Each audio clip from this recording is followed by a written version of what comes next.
Hi guys! So tara magluto tayo ng tahong ko. Char. Siyempre yung ulam natin today is tahong. So nagisa lang tayo ng bawang sibuyas. Naglagay na rin tayo dyan ng kamatis guys. So ayun, habang hinahalo-halo natin to. Ari ang kamatis, kag sibuyas, bawang, kag ang luya.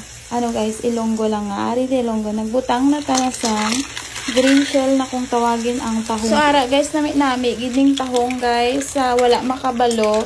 Ako gid ay isang Ilongga. Yes, so guys, Ilongga nga ako. So nakita niyo nagsasalita ko ng Ilongga.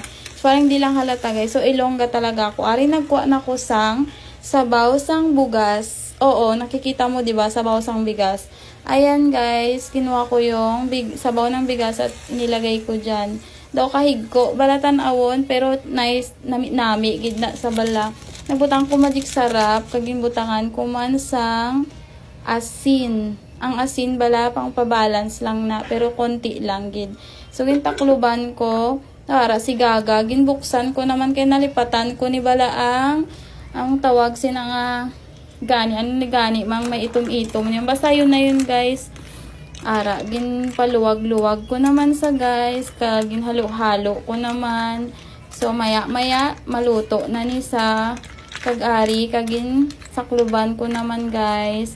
So maya-maya antayin natin na daran. So guys, ang bilis kong magluto, diba? Naluto na sa guys, kay may sili, gina sa nga green bow kanami, gina kaunon. So amon na. Thank you for watching.